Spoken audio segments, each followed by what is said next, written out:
Salut YouTube, j'espère que vous allez bien.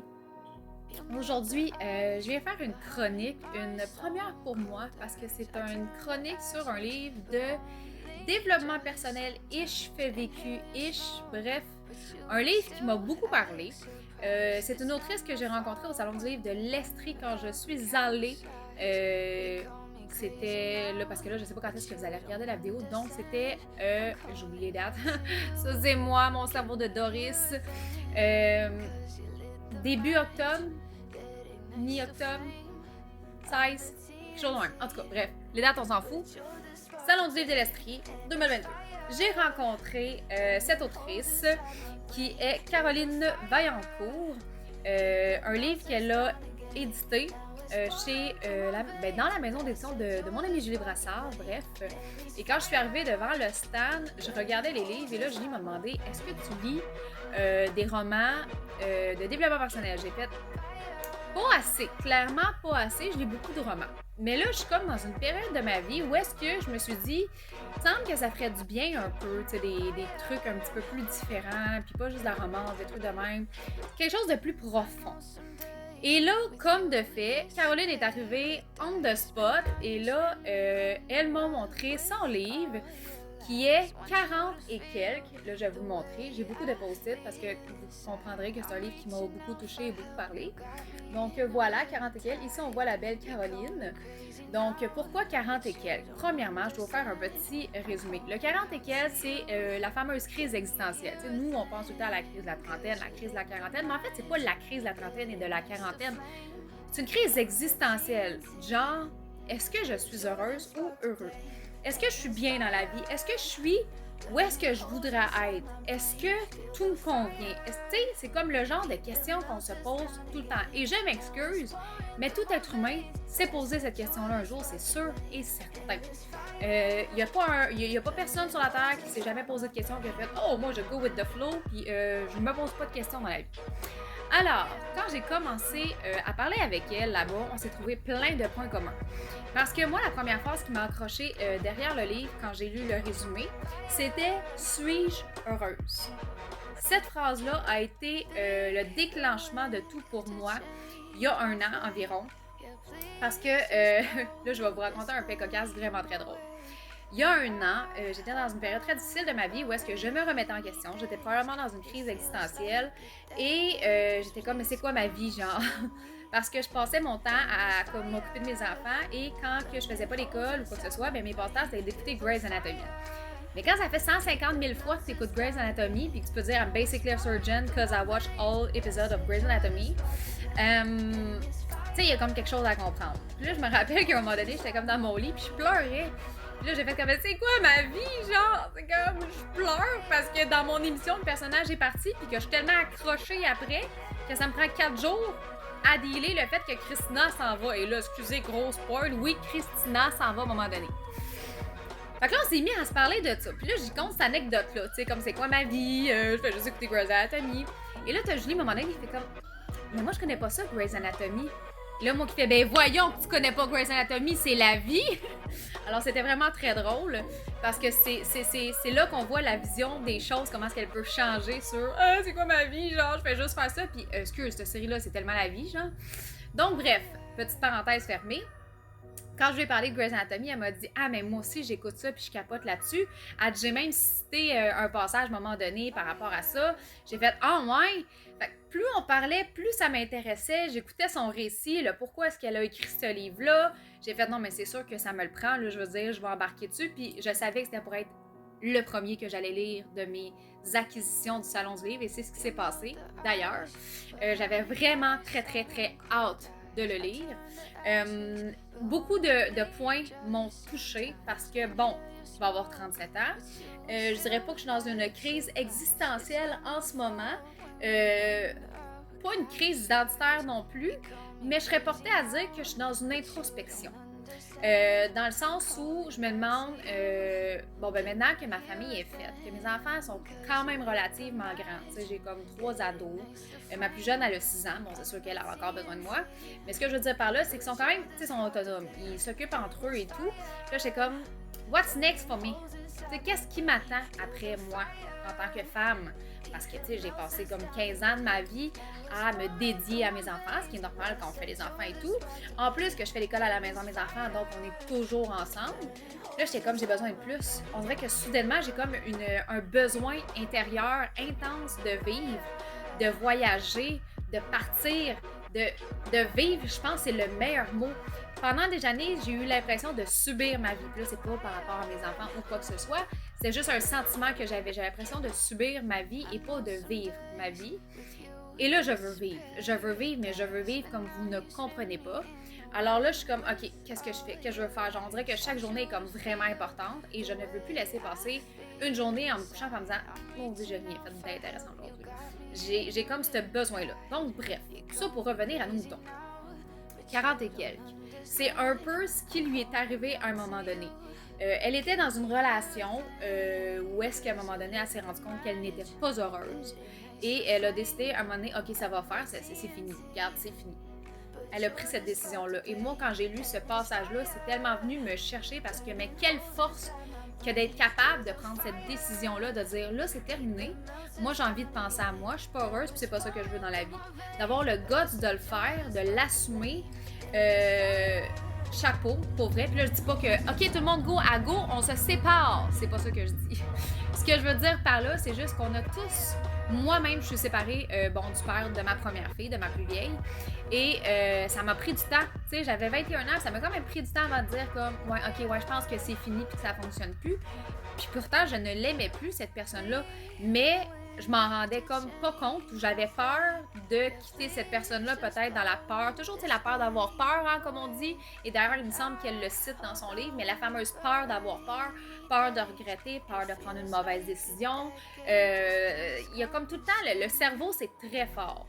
Donc, bref, ça pour dire que ce bout-là est venu me chercher énormément. Et là, elle parle aussi des relations de couple de nos jours, à quel point c'est compliqué. Et ça, j'en conviens, j'en conçois complètement. Moi, ça fait 15 ans que je suis en couple. C'est sûr qu'il n'y a pas que des côtés positifs. On a de l'air ben mignon quand on va dans les salons et tout ça, mais tu sais, la vie n'est pas comme ce qu'on voit à la télé tout le temps. T'sais, on va se le dire, il y a des hauts et des bas. Des hauts et des bas, des beaux et des laids. En tout cas, bref, vous comprenez ce que je veux dire. Dans une relation, tout le monde le sait. Puis, là, je dis pas que c'est comme pour ma part, là, je suis pas en train de faire une vidéo pour dévoiler quoi que ce soit.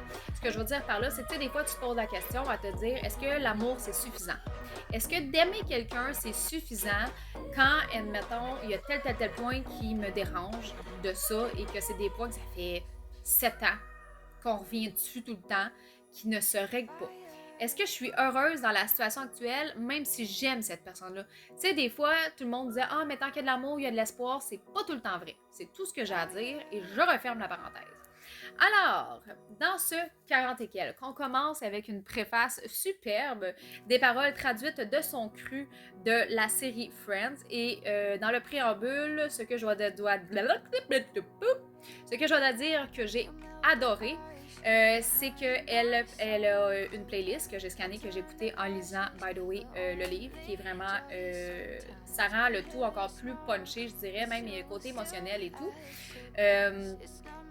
Puis quand j'ai commencé ça, elle fait beaucoup de références à des séries télévisées, donc encore là, point commun, moi j'adore les séries télévisées. Et donc, je me retrouvais là-dedans et je me suis rendu compte qu'on avait beaucoup de points communs et que cette femme-là, elle est maintenant, elle est probablement tout le temps, mais elle est très forte. Bref, au travers les pages, on sent que cette personne-là a grandi parce qu'elle écrit pas tout d'un coup, tu sais, elle écrit un instant. Bon, excusez-moi, parce que les enfants jouent dehors et puis là, il y en a un qui est rentré, puis là, ça ne sentait pas que, bon, ça arrive, hein, c'est la vie d'avoir des enfants. Bon, alors, je disais, je me rappelle plus, il faudrait que je retourne, ça me prend pas de retourner. Donc, grosso modo, on sent, oui, c'est ça, qu'au travers des pages, Caroline a grandi parce qu'elle a commencé à écrire son livre un jour X et, tu sais, comme, elle a dû l'écrire sur 6 mois, 9 mois, 1 an, je sais pas, mais on voit le cheminement qu'elle a fait durant toute cette période-là. Ce qui est vraiment très intéressant aussi à lire et à voir. Et là, je vais vous lire une couple de petits segments que j'ai pris de mon cru qui m'ont fait soit rire ou réagir. Alors, voici le premier. J'ai lu quelque part que 40 ans, c'est l'âge de la sagesse. Who the hell declared that crap? Non, mais sérieux, ce n'est clairement pas représentatif de ma réalité. J'exige un remboursement pour marchandises non livrées. Alors là, ça, c'est juste pour montrer un petit côté humoristique de Caroline que j'ai adoré parce que je suis moi-même une personne qui, quand écrit, est sarcastique. Dans la vie, je suis sarcastique, mon humour est sarcastique. Donc, voilà. Ensuite, lequel, parce que des fois j'ai mis des post-it, mais c'était pas nécessairement devant la station, c'était juste cette page-là pour pas que je l'oublie, comprenez-vous. Alors, tu vois, j'ai toujours été rêveuse, une accro du bonheur. Il n'y a rien de plus beau que d'avoir le cœur joyeux. C'est peut-être pour ça que je suis facilement déstabilisée lorsque je fais face à une réalité qui ne concorde pas avec cette idéologie que j'ai de la vie. Et là, encore une fois, je me reconnaissais parce que tout le monde le sait, je suis une licorne positive dans la vie, puis pour moi, c'est ça. Alors, il y a beaucoup de points, et ça, c'est un point qui m'a énormément, qui est venu me chercher. Parce que bon, tu sais, quand tu décides de te séparer, exemple, et que tu as tes enfants, tu penses toujours à tes enfants en premier avant toi. Et là, elle dit, je ne dis pas que je suis sans faille et que je n'ai jamais blessé quelqu'un que j'aime, bien au contraire. Je songe à mes enfants, à qui j'ai infligé beaucoup de douleur quand j'ai pris la décision de quitter notre famille dans ma mi-trentaine. Ma mère m'avait bien averti qu'il est plus difficile de vivre la séparation que de travailler son couple, mais je ne l'ai pas écouté. Jamais je n'aurais pu penser que de me prioriser blesserait autant mes filles. Je m'étais toujours dit que si le couple allait bien, la famille allait bien. Là, mon couple ne ressemblait plus à ce qu'il était jadis et y rester éteignait rapidement mes aspirations. Moi, ce passage-là est venu me chercher et me parler énormément en tant que femme, en tant que mère, parce que c'est un questionnement qu'on se pose tous à un certain moment donné, parce que comme je disais, il n'y a rien de plus beau et il n'y a rien de tout rose. Et tous les couples passent, selon moi, par la période de est-ce qu'on continue vraiment notre chemin ensemble, surtout après 15 ans. C'est sûr que le facteur enfant, c'est sûr qu'il joue beaucoup, souvent, pour ne pas dire presque tout le temps dans une décision, surtout quand ils sont jeunes. Tu veux pas les blesser, donc on va attendre, on va arranger. Et la fameuse phrase de c'est plus facile d'arranger les pots cassés que de les jeter, admettons, on va dire ça comme ça. Tu sais, ça dépend tout le temps, pour vrai, parce que oui, c'est plus facile de mettre du temps dans ton couple pour régler les problèmes, mais des fois, il y a des problèmes qui ne peuvent pas se régler. Donc, bref, ça pour dire que ce livre-là m'a fait faire beaucoup d'introspection sur moi-même, sur des choses qu'elle disait que j'étais comme, moi, est-ce que je vois ça comme ça? Est-ce que c'est, tu sais, ça fait beaucoup réfléchir et j'ai vraiment adoré lire ce livre-là pour ça. Ça a été une vraie révélation. À un point tel qu'à un moment donné, ça a donné de la misère. À un moment donné, elle s'est demandé si elle était égoïste, justement, de penser à elle. Et ça, c'est un sentiment que j'ai déjà eu. Genre, est-ce que je suis égoïste de vouloir penser à moi? Est-ce que c'est égoïste de se dire, hey, moi, j'ai envie d'être heureuse, puis de penser à moi? Tu sais, il y a du monde qui disent, vaut mieux un couple séparé heureux qu'un couple ensemble malheureux. Mais malheureux, heureux, c'est quoi? Tu sais, tout est relatif. C'est là que quand tu lis des livres comme ça de développement personnel, on dirait que tu te mets à te poser 1001 questions après, puis là, t'es comme, suis-je heureuse? Suis-je malheureuse? Qu'est-ce qu'être heureux? C'est quoi l'amour? Tu sais, c'est différent pour chacun. Et là, un point tel que mon conjoint m'a demandé, c'est quoi pour toi l'amour? Et là, moi, je lui ai dit, straight out de même. J'ai dit, écoute, l'amour, premièrement, c'est pas quelque chose qui se décrit, c'est quelque chose qui se vit. Deuxièmement, l'amour, c'est un sentiment qui se développe avec le temps. Tu peux avoir un kick, un crush, un coup de foudre, comme on dit pour une personne, mais je crois que l'amour, c'est vraiment un sentiment qui se développe avec le temps. C'est l'amitié avant tout, c'est la communication, c'est tout ce qui est la base de ce qui crée un tout. Pour moi, c'est ça l'amour. Un instant. Et on recommence. C'était ma fille qui était venue me donner un lilas qu'elle a trouvé. Elle est gentille, c'est une de mes fleurs préférées. D'ailleurs, je me suis acheté un petit arbre cet été. On revient à nos moutons. Et donc, comment ai-je pu croire que ça allait bien passer auprès de mes filles? Étais-je si innocente?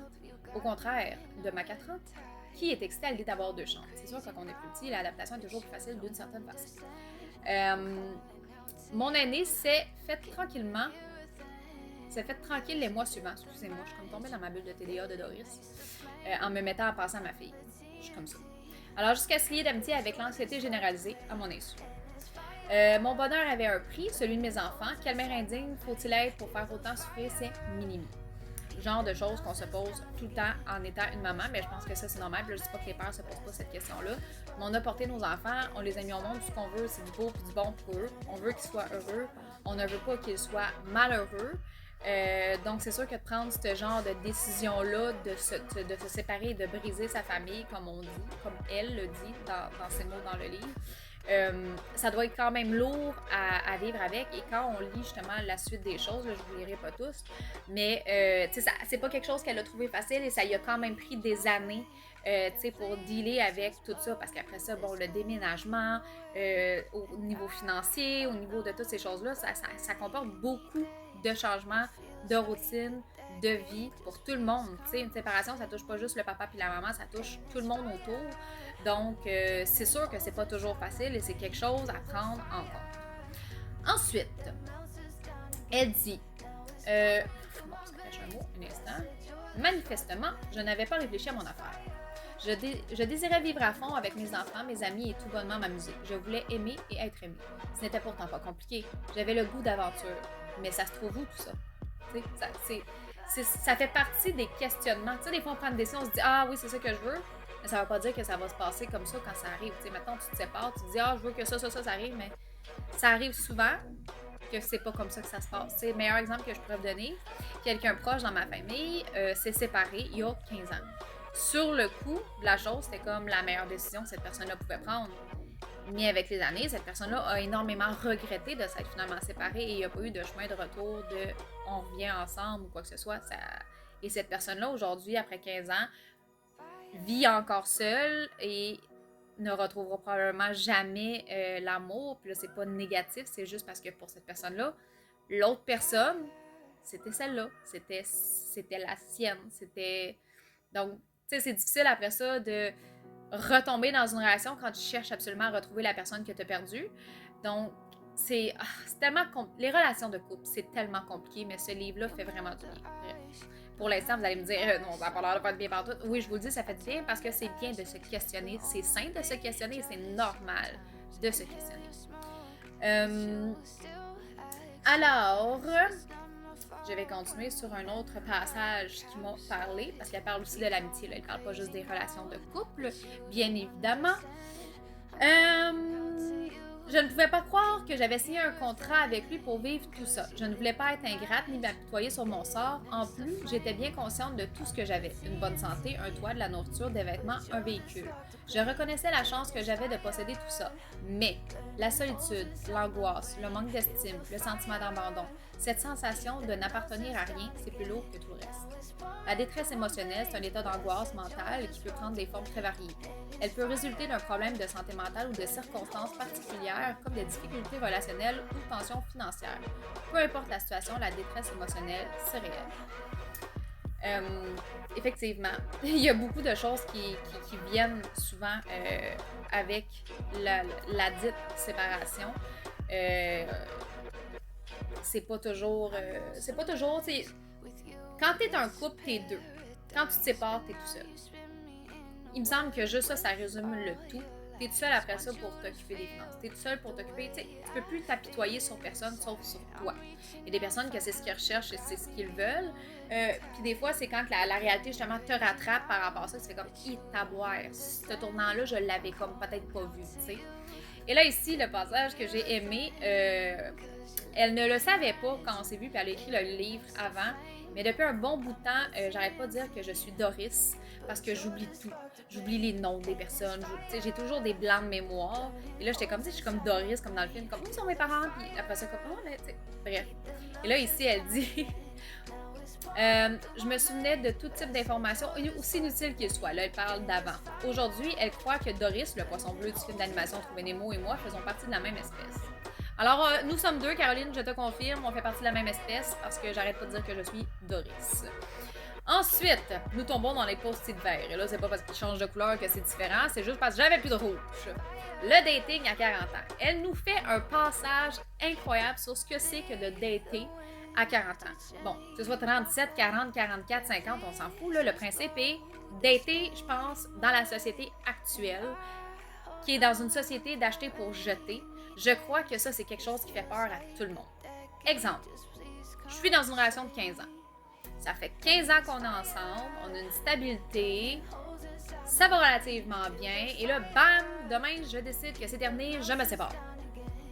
Il Il y a toujours la petite crainte de jamais retrouver une relation sérieuse parce que effectivement, de nos jours, rencontrer quelqu'un, on dirait, c'est comme, tu peux rencontrer du monde, tu vas rencontrer des gens. Oh oui, tu vas rencontrer des gens, mais est-ce que tu vas rencontrer quelqu'un qui a les mêmes besoins, valeurs que toi? Peut-être pas. C'est rendu difficile parce qu'on est, comme je disais, dans une société d'acheter pour jeter. Les liens, les gens ne voient plus les choses comme on les voyait, mettons, il y a 20 ans. Tout le monde a évolué, puis on dirait que c'est rendu impossible d'être en couple plus qu'un an ou deux. Du moins, dans mon entourage, c'est ce que j'ai remarqué. Donc, c'est sûr que d'accumuler les relations à court terme, c'est pas nécessairement génial. Les histoires de cœur brisé, le niaisage, le ghosting, toutes ces choses-là qui sont des mots qui font maintenant partie de notre vocabulaire, c'est ça. Fait que, grosso modo, elle a un chapitre, qui est le chapitre 6, qui est le dating, qui est très intéressant parce qu'elle parle de son vécu de dating, de comment ce qu'elle a fait pour dater, puis que les swipes à droite, swipes à gauche, pas tout le temps fructueux, les super soirées dating, des fois malaisants. Tu sais, comme exemple, les questions. Tu fais quoi comme boulot? Ça fait combien de temps que tu es célibataire? Tu as des enfants? Oui, combien? Tu fais quoi de tes temps libres? Tu as du type bière ou vin? T'es plus campagne ou ville, horreur ou comédie? T'écoutes quoi comme musique? Tu sais, des questions comme tout banales pour apprendre à connaître quelqu'un, mais que tu sais, il faut que tu recommences tout le temps. À un moment donné, ça doit venir comme lourd, fatigant, puis faire comme, oh my god, mais non, j'avais plus à répondre à ce genre de questions-là. Et un point que je veux soulever, qu'elle parle aussi dans son livre, c'est correct aussi d'être tout seul. On n'est pas obligé en 2022 d'être en couple. On n'est pas obligé. Qui a dit qu'il fallait qu'on finisse nos jours avec quelqu'un? Admettons que tu as passé 20 ans de ta vie avec une personne.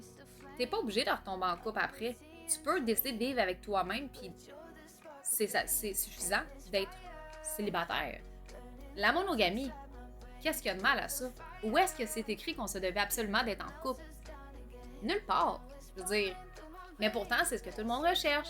Moi-même, je suis la première qui est une amoureuse de l'amour. Là. On s'entend, là? J'aime l'amour. J'aime tout ce qui touche l'amour. Je suis du genre à tomber amoureuse quasiment dans mes rêves. Là. Je dis dans mes rêves parce que je suis en couple. Mais je pourrais tomber dans mes rêves en amour avec n'importe qui. C'est moi, Massimo, là, Michel Marone, l'Italien de 365 d'Annie, c'est mon homme.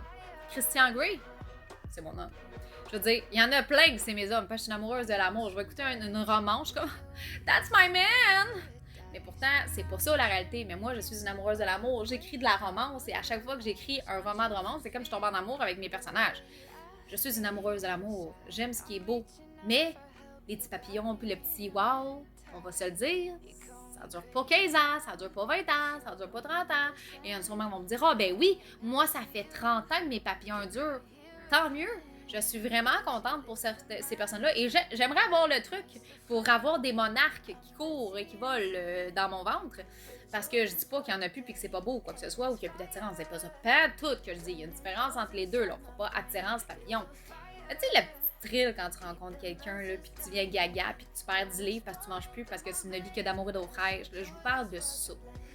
C'est un sentiment qui fait vivre beaucoup de personnes et j'ai vécu souvent de ce sentiment pendant ma vie. Lorsque j'étais jeune, on va se le dire, là, parce que ça avait quand même 15 ans que j'étais en couple. Mais j'accumulais les relations parce que dès que ça s'en allait, j'étais comme « OK, bye, next! » Je faisais comme un swipe à droite, swipe à gauche, mais avant, j'étais comme... Dans le fond, j'étais comme innovante. Je sais pas si ça se dit. Je faisais de... Bref, en tout cas, ça pour dire. Moi, j'avais inventé la trend avant qu'elle existe. C'est tout ce que je voulais dire là-dessus. Alors, en résumé, hashtag on contribue. OK, on contribue. Je suis en train de découvrir une panoplie de choses sur le mode d'emploi pour naviguer dans les eaux du célibat. Et par le fait même, je m'aperçois que d'être amoureuse est une parcelle de mon moi. C'est ce qui constitue l'art de vivre ma meilleure vie. Ce n'est pas un besoin, c'est un état d'esprit qui me fait triper. Voilà, comment résumer exactement ce que je faisais dire.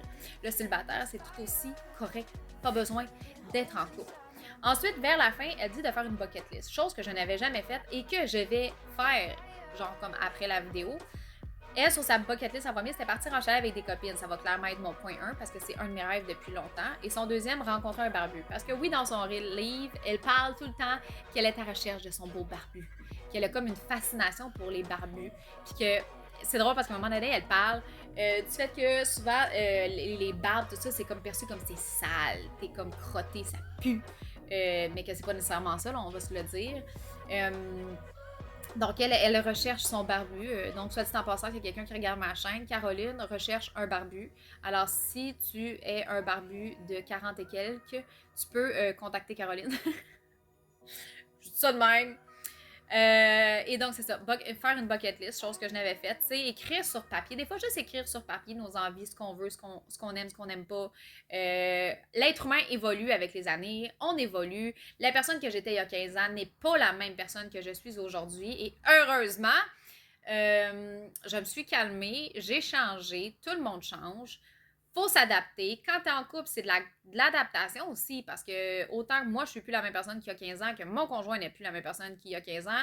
Et des fois, les chemins font ça comme ça, puis des fois, ben, ils continuent. C'est la communication, c'est un tout. C'est les relations de couple. C'est tellement un sujet qui pourrait être parlé pendant longtemps. Vous voyez, ça fait 25 minutes que je vous en parle et je dis pas grand-chose pourtant. Mais les relations de couple, les relations humaines, c'est un sujet qui pourrait être parlé ad vitam aeternam. Je pense qu'il n'y a pas de fin, de mot fin à